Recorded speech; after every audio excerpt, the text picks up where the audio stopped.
छैनौँ।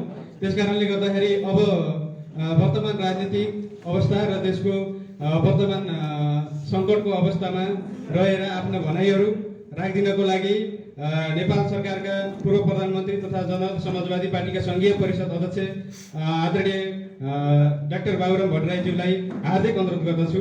धन्यवाद।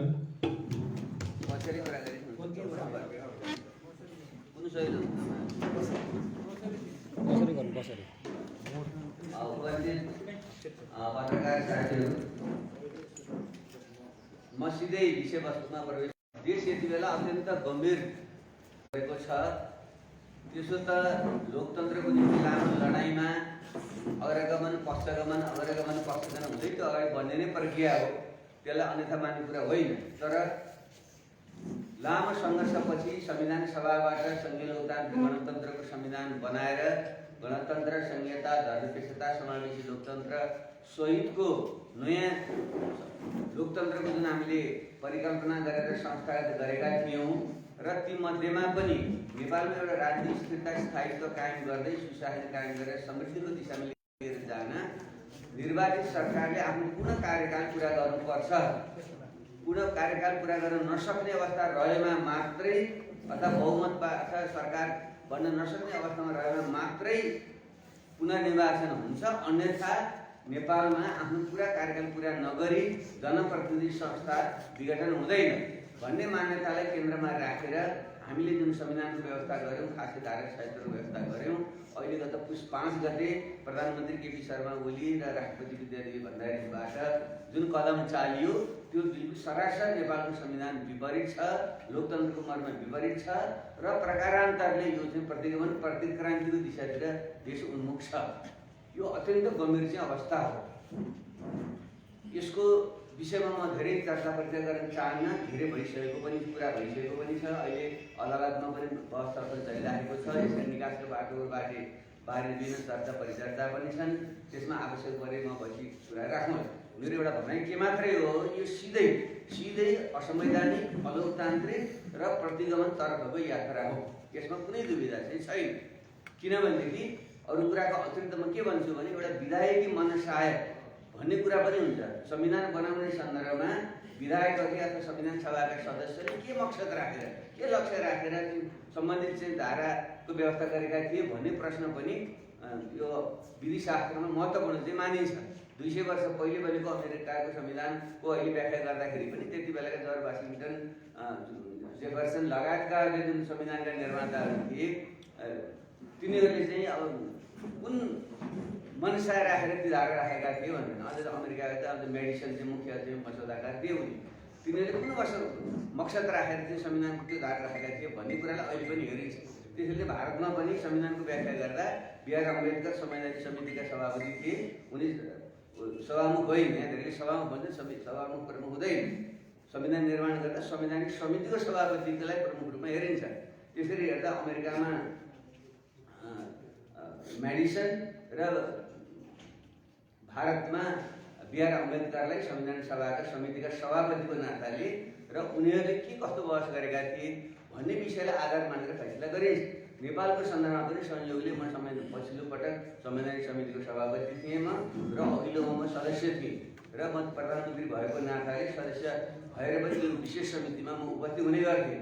त्यसले मलाई प्रत्यक्ष अहिले याद छ संविधानको त्यो प्रावधान भनेको चाहिँ सकेसम्म त हामी प्रमुख यो प्रत्यक्ष निर्वाचित राष्ट्रपतीय प्रणाली र पुनः समानुपातिक संसदमा हामी जान चाहन्थ्यौँ। त्यसमा सहमति नभइसकेपछि दोस्रो सहमति भनेको चाहिँ संसदीय व्यवस्थालाई सुधार गर्ने भन्ने प्रावधान। त्यस अन्तर्गत चाहिँ त्यो संसदबाट वैकल्पिक सरकार बन्ने सम्भावना भएसम्म भनेर जुन 4वटा हामीले चाहिँ कदमहरू त्यहाँ राखेका छौँ, स्टेपहरू त्यहाँ राखेका छौँ। त्यसमा पनि सरकार बन्यो भने बल्ल निर्वाचनमा जाने, नत्र बिचैमा प्रदेश सभा विघटन गर्न नपाइने भन्ने आशयले त्यो राखियो। त्यसैले अरू कुराका अतिरिक्त यो जुन विधायकी मनसाय हो, संविधान सभामा भएका जुन छलफलहरू त्यसको आधारमा पनि यो कदम प्रतिगमनकारी नै कदम हो भन्ने हाम्रो चाहिँ निष्कर्ष हो। यसलाई यही ढङ्गले बुझिदिन म आग्रह गर्न चाहन्छु। अब गर्ने के त सम्भाव्य परिदृश्य भन्ने जान्न पर्ने छ। म हाम्रो पार्टी र म आफ्नो तर्फबाट म के भन्न चाहन्छु भने 2वटा परिदृश्य छन्। एउटा परिदृश्य भनेको अब जहाँबाट बाटो बिराएको हो त्यो बाटो बिराएको ठाउँ फर्कने अर्थात् प्रदेश सभाको पुनर्स्थापना गर्ने र फेरि धारा 76 अनुसार सरकार निर्माण गर्ने चाहिँ प्रयत्न गरी जाने। त्यो भनेको एउटै पार्टीको बहुमत भए त्यसबाट सरकार बनाउने जब अहिले नेकपा फुट्ने करिब निश्चित भइसकेको अवस्थामा अब कुनै पनि पार्टीको बहुमत सरकारले बन्दैन। त्यसो भएपछि चाहिँ अब संविधानको धारा 76 को 2 अनुसार 2 अथवा बढी दलले सरकार बनाउने प्रयत्न गर्ने। त्यो हुन सकेन भने अर्को चाहिँ धारा अनुसार 3 कि 4 अनुसार चाहिँ सबभन्दा ठुलो दलले चाहिँ सरकार बनाउने प्रयत्न गर्ने। त्यो पनि भएन भने चौथो बुँदामा गएर चाहिँ सबभन्दा बढी मत प्राप्त गरेर सरकार बनाउन सक्छु भन्ने कुनै व्यक्तिले पनि दाबी गर्छ भने त्यसलाई सरकार बनाउने चाहिँ अवसर दिने। यसरी 4वटा स्टेपबाट फेरि हामी एकचोटि चाहिँ गुज्रनुपर्छ। त्यसपछि सरकार बनेन छ भने त्यसपछि हामी निर्वाचनमा जानुपर्छ। यो चाहिँ सबभन्दा शुद्ध बाटो, सहिलो बाटो, उपयुक्त बाटो यही नै हुन्छ। यसो हुन सक्यो भने अनि हामी फेरि निर्वाचनमा जान्छौँ। अनि निर्वाचित चाहिँ सरकार स्थिर सरकार दिन्छ, समृद्धि हुँदै हामी समाजवाद आदिको यात्रामा हामी जान्छौँ। सरल बाटो यो नै छ। यो हुन सकेन भने दोस्रो खतरनाक बाटो चाहिँ हामी के देखिरहेका छौँ भने अब यो प्रदेश सभाको पुनर्स्थापना नहुने र वैशाखको निर्वाचन नहुने, त्यसपछि संविधानमा चाहिँ गम्भीर प्रकारको सङ्कट चाहिँ त्यहाँनिर आउने र त्यसको निम्ति चाहिँ सरकारले सङ्कटकाल घोषणा गरेर सेना लगायतका परिचालन गर्ने। अनि त्यसको विरुद्धमा चाहिँ जनता स्वतः नै जागृत भएकी 81 शताब्दीको जनता चुप लागेको कुरा चाहिँ आउँदैन। अनि त्यो जनता सडकमा चाहिँ उत्रने र देश यो प्रकारको द्वन्द्वतिर जाने।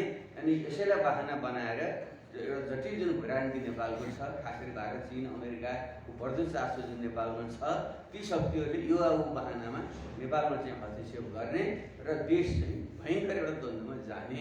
यो दोस्रो चाहिँ एउटा खतरनाक परिदृश्य पनि हामी देखिरहेका छौँ। त्यसैले यसलाई रोक्ने बाटो भनेको अहिले चाहिँ जहाँबाट बाटो बिराएर त्यहीँ फर्कने अर्थात् प्रदेश सभाको पुनर्स्थापना गरेर अगाडि बढ्ने नै बाटो हो। त्यसैले त्यसको निम्ति अब हामी सबैले आफ्नो ठाउँबाट आवाज नउठाइकन त्यतिकै हुनेवाला छैन। सहजै सर्वोच्च अदालतले फैसला गरिदिए त गजब भइहाल्थ्यो, तर त्यस्तो हुँदैन। जहाँ पनि यस्ता चाहिँ कुहरू भएका छन्, संविधानमाथि कु गरिएको छ, एउटा तानाशाही निरङ्कुश मनसायले संविधान मिचिएको छ। त्यस्तो बेलामा राज्यका यो अङ्गहरूलाई पनि प्रत्यक्ष या परोक्ष ढङ्गले प्रभावित गरेर त्यो प्रतिगमनलाई चाहिँ कायम राख्ने प्रयत्न नै सत्ता पक्षले चाहिँ गर्छ। यस्तो अवस्थामा हामी ढुक्क भएर अदालतले गरिहाल्छ भनेर भन्नु पनि उपयुक्त हुँदैन। त्यसैले विधायकी मनसाय, जनताको लोकतन्त्रप्रतिको चाहिँ आस्था र जनता नै सर्वोच्च अधिकार सम्पन्न हुन् भन्ने मान्यताले स्थापित गर्दै यति बेला सबै राजनीतिक दलहरू, नागरिक समाज, मिडिया लगायतका सबै पक्षले चाहिँ दबाब सिर्जना हामीले गर्नुपर्छ। यो मात्रै एकमात्र बाटो म यहाँ देख्दछु र त्योभन्दा बाहेक चाहिँ देश चाहिँ एउटा गम्भीर सङ्कटमा जाने अवस्था छ। त्यसैले यिनै विषयवस्तुहरू म राख्दै यहाँ पत्रकार मित्रहरूलाई यहाँ लागेका जिज्ञासाहरू चाहिँ राख्न र मैले आफ्नो तर्फबाट मैले बुझेका कुराहरू, जानेका कुराहरू सेयर गर्न म तयार रहन्छु।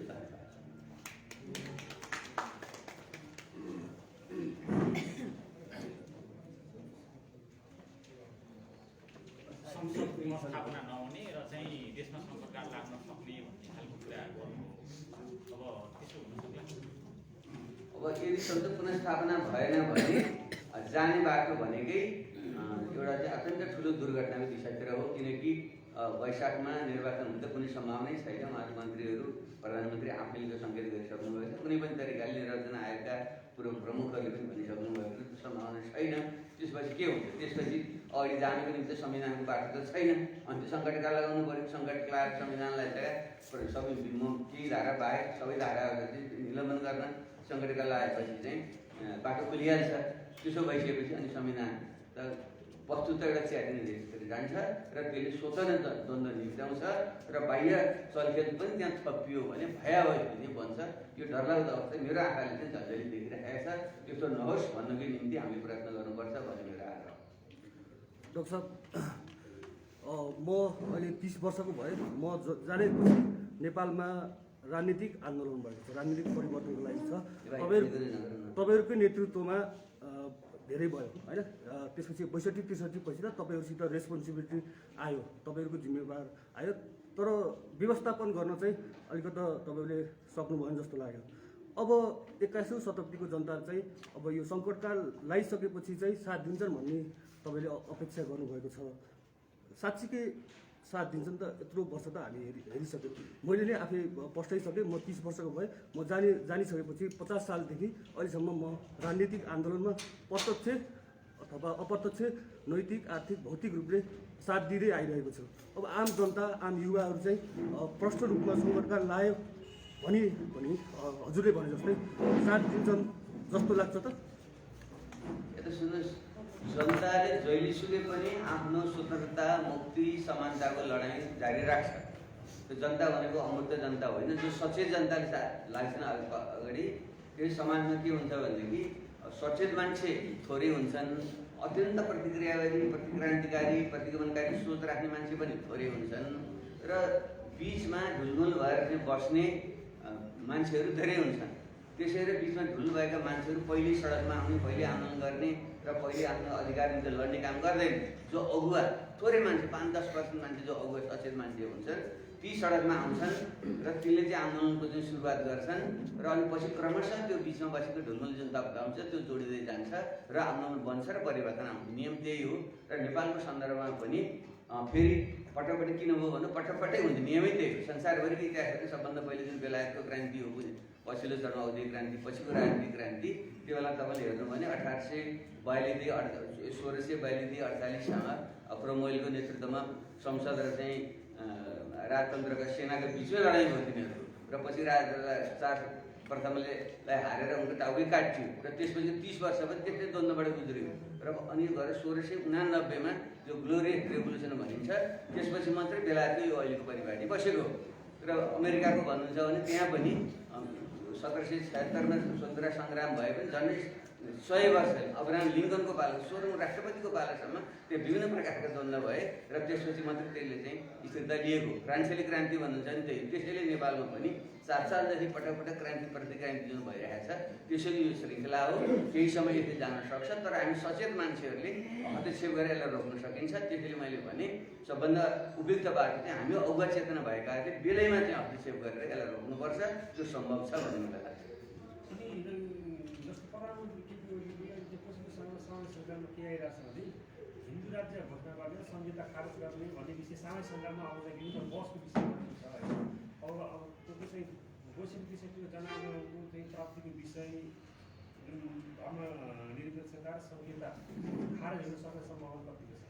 अनि मैले संविधानै सङ्कटतिर जाँदै पर्दैछ भन्नुभएको थिएँ। त यो संविधानका 4वटा कोर प्रिन्सिपलहरू, एउटा गणतन्त्र हो, लोकतन्त्र, जनताको उदाहरण लोकतन्त्रका अङ्गहरू के त? लोकतन्त्र रूपी खाटका 4वटा खुट्टा भन्नुहुन्छ। पहिलो खुट्टा गणतन्त्र हो, दोस्रो खुट्टा संहिता हो, तेस्रो खुट्टा धर्मनिरपेक्षता हो, चौथो खुट्टा चाहिँ समावेशिता हो। यी 4वटा खुट्टाबाट यो चाहिँ नेपालको संविधान रूपी खाट चाहिँ तयार भएको छ। यी मध्ये तपाईँ एउटा खुट्टा तपाईँले भाँचिदिनु भयो भने खाट त सुत्न योग्यता हुँदैन, त्यो त ढल्छ।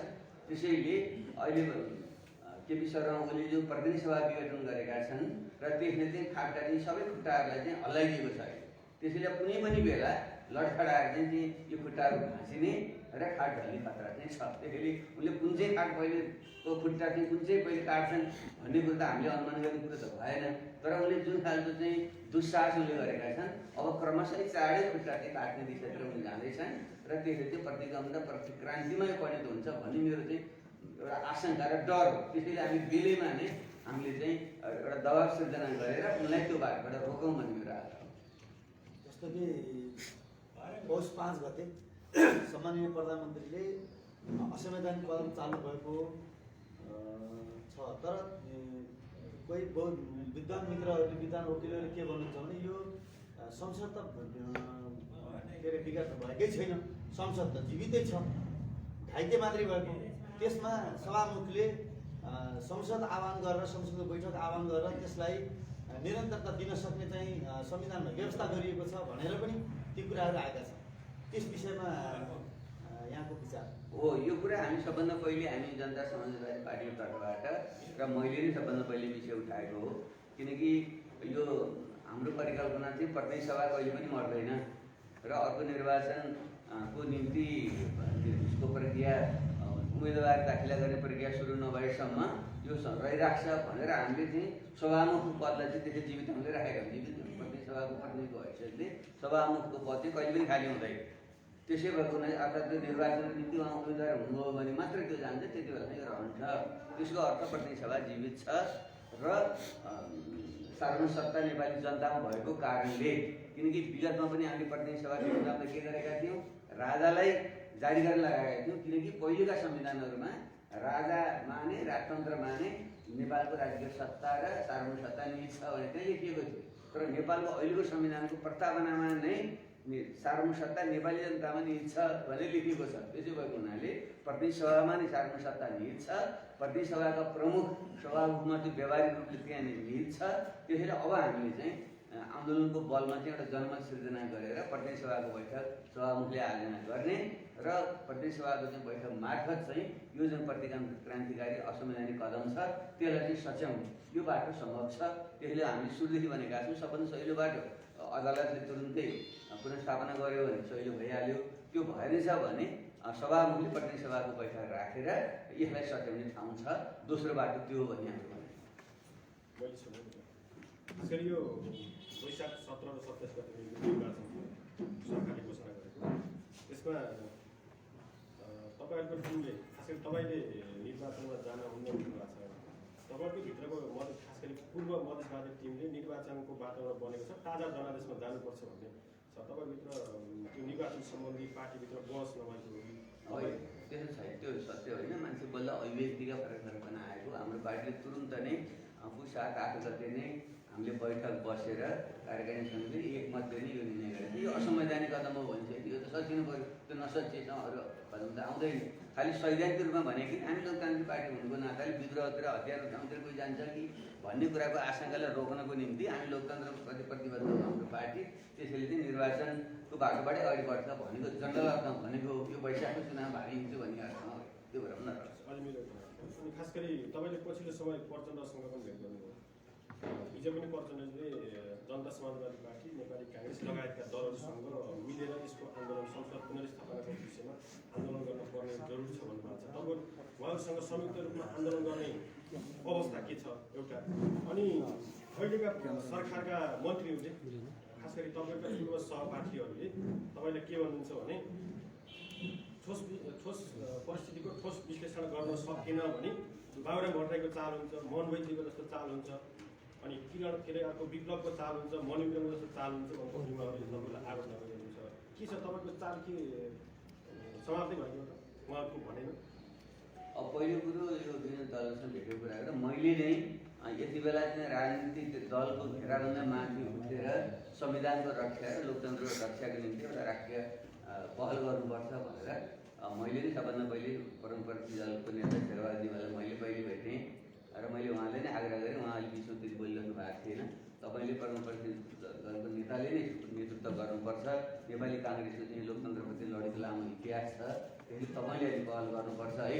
अब भोलि अब यो संसद पुनर्स्थापना भएपछि बढी सम्भावना भएको पात्र नेपाली काङ्ग्रेसको सभापति नै हुन्छ, किनकि नेकपाभित्र उहाँहरूको दुईवटा फ्याक्ट भइसक्यो भने नैतिक ढङ्गले पनि उहाँहरूले नेतृत्व गर्ने अवस्था रहँदैन।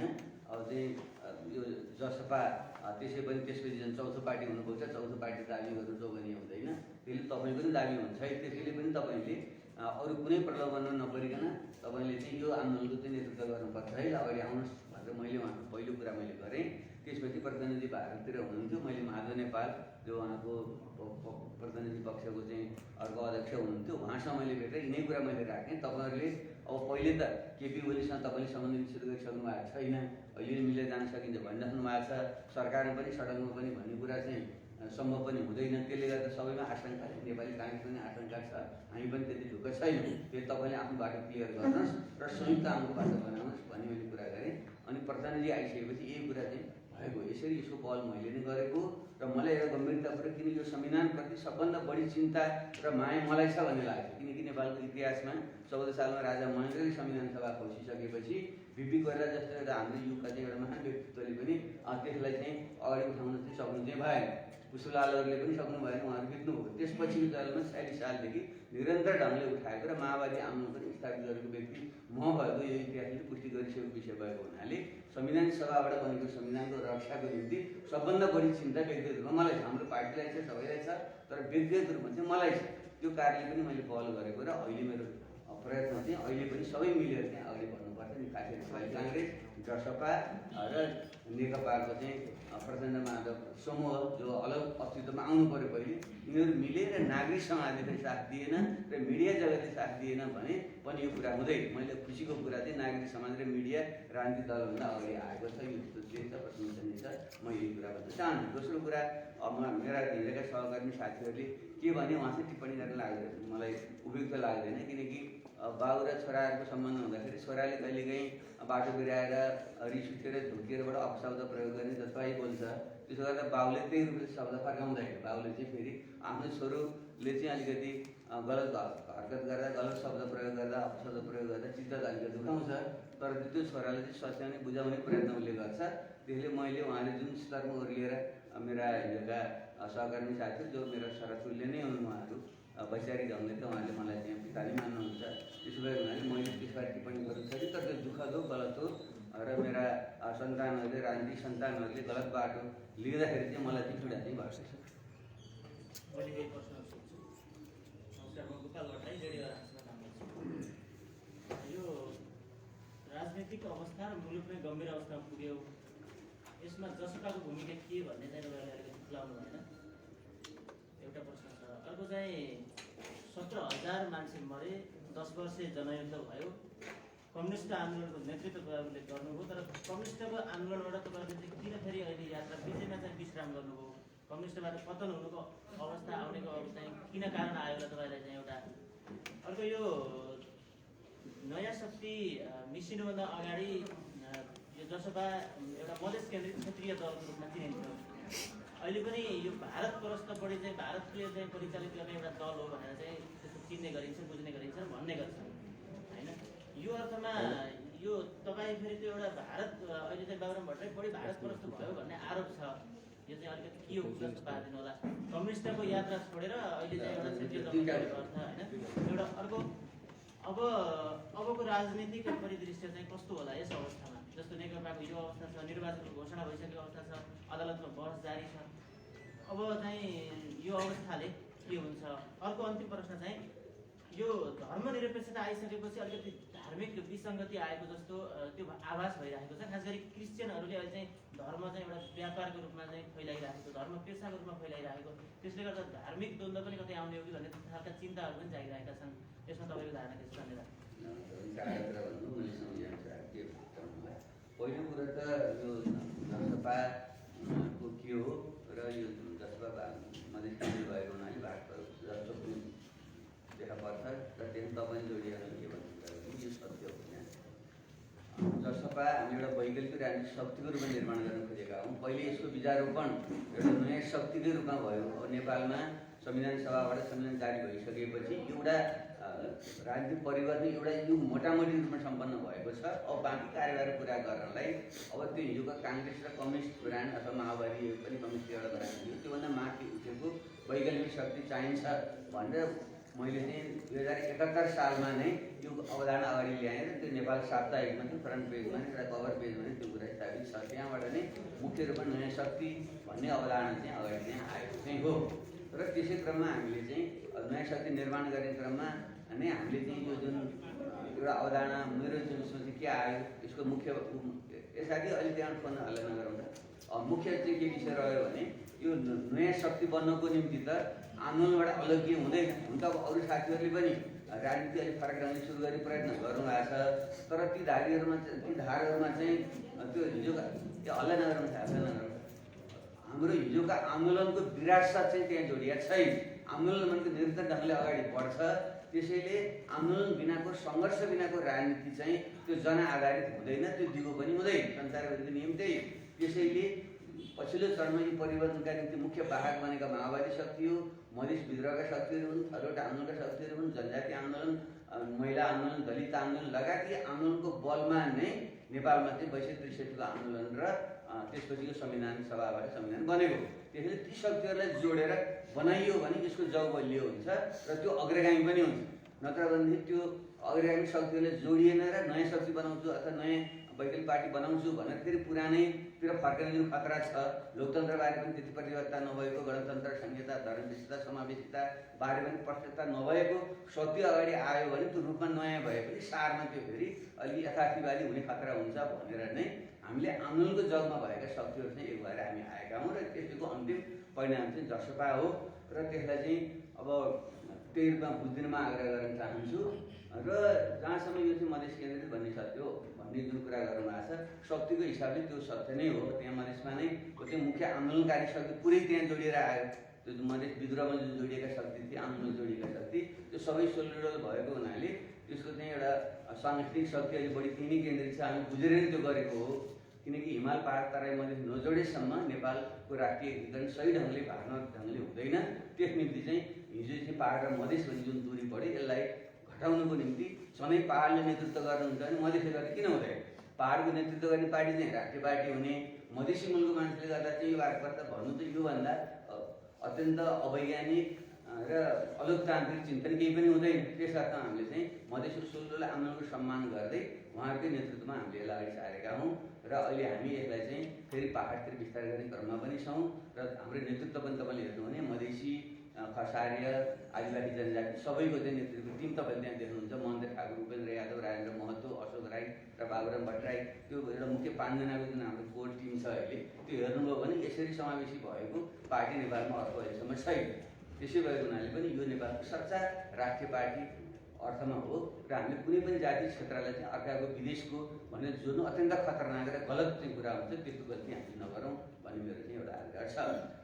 दोस्रो चाहिँ प्रश्न यहाँले त आफूले किन छोडी पतन भइस भन्ने कुरा पतन भएन।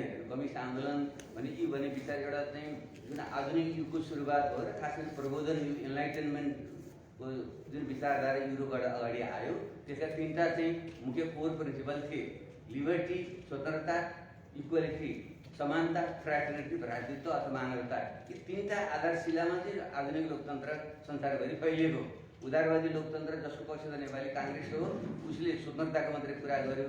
कम्युनिस्ट पार्टीका विभिन्न घटक, माओवादी, एमाले लगायतका घटकहरूले समानताका कुराहरू गरे। तर स्वतन्त्रता र समानता सहितको र भ्रातृत्व सहितको समष्टिगत सोच राख्ने पार्टीको अभाव नेपालमा थियो। त्यसैको निम्ति नै मैले चाहिँ यसको चाहिँ सुरुवात मैले गरेको। फेरि कम्युनिस्ट आन्दोलन पतन भने त्योभन्दा माथि उठेको स्वतन्त्रता, समानता र भ्रातृत्व सहितको तीनैको समुचितता सहितको पुनः लोकतान्त्रिक एउटा मानवीय चिन्तन, मानवतावादी, वैज्ञानिक मानवतावादी सोच राखेको चाहिँ शक्तिको रूपमा आएको हुनाले म कम्युनिस्ट आन्दोलनभन्दा माथि उठेको, त तल झरेको होइन। यसरी बुझ्न म आग्रह गर्न चाहन्छु। र तेस्रो कुरा यहाँले धर्म निरपेक्षता आएपछि यो क्रिस्चियनिटी आदि बढ्यो भन्ने कुरा हो, त्यो सत्य होइन। हामी धर्मनिरपेक्षता भनेको राज्यले कुनै पनि धर्मलाई काखापाखा गर्दैन भन्ने अर्थमा पो धर्मनिरपेक्षता। सेकुलरिजमको अवधारणा चाहिँ त्यसरी आयो। त हिजो युरोपमा 15औं शताब्दीसम्म त्यो त्यहाँको जुन चर्चले नै राज्यको जुन सञ्चालन गर्थ्यो, त्यसको विरुद्धमा नै मार्टिन लुथरहरूले चाहिँ अभियान सुरु गरे, रेनेसाँ भन्ने अवधारणाहरू आयो। त्यस क्रममा नै यो सेकुलरिजमको अवधारणा पनि आएको। त्यसले राज्यले नै अथवा धार्मिक गुरुहरूले नै राज्य चलाउन थाले भनेदेखि त्यहाँ विकृति आउँछ भन्ने अवधारणा अनुसार यो धर्म र राज्यलाई अलग गर्नुपर्छ भन्ने अवधारणा सेकुलरिजम हो र आधुनिक लोकतन्त्रको आधारशिला पनि त्यही हो। त्यही अनुरूपले हामीले चाहिँ नेपाललाई धर्मनिरपेक्ष भनेका यसको अर्थ कुनै धर्म विरोधी होइन। धेरै के भ्रम परेको छ भने यसको अर्थ त हिन्दू धर्ममाथिको आक्रमण भयो भने बिल्कुलै होइन। जुन देशमा जनताको आस्था जे छ त्यसलाई सम्मान गर्ने, सबैलाई धार्मिक स्वतन्त्रता दिने हो, तर राज्यले चाहिँ काखापाखा नगर्ने मात्रै कुरा हो। त्यसो भएको हुनाले नेपालमा बहुसङ्ख्यक जनता हिन्दू धर्मप्रति आस्थाहरू राख्छन्। उहाँहरूले कुनै पनि आशंका गर्नुपर्ने ठाउँ छैन। म आफै हिन्दू परिवारमा जन्मेको मान्छे, मेरो आफ्नै बुवा 91 वर्षको हुनुहुन्छ, उहाँ धर्ममा आस्था राख्नुहुन्छ। उहाँको सम्मान गरेर मैले उहाँलाई चाहिँ म मात्रै यस्तोमा धेरै मान्छेले भ्रम छ, बाबुरामले चाहिँ यो धर्म बारेमा चाहिँ मान्ने के गरेर भन्नु खोज्छ। तर म 4 धाम जान्थेँ, म त 5 धाम गएको छु। बद्री केदारनाथदेखि लिएर जगन्नाथपुरी र द्वारका र रामेश्वरमका 4 धामपछि कैलाश मानसरोवरसम्म गएको छु मेरो बुबाले र आमालाई लिएर।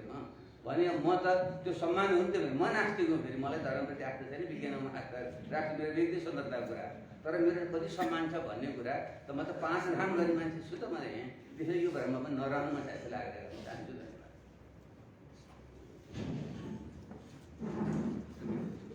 जस्तो अहिले नेपाल कम्युनिस्ट पार्टी प्रचण्ड माधव र हजुरको पार्टी बिच पार्टी एकीकरण गर्ने सम्भावना के कस्तो छ? कति पनि छैन, 0 सम्भावना छ। यो आन्दोलन सङ्घर्ष गरेर सहकारी हुन्छ, पार्टी एकताको सम्भावना 0 छ। अनि यो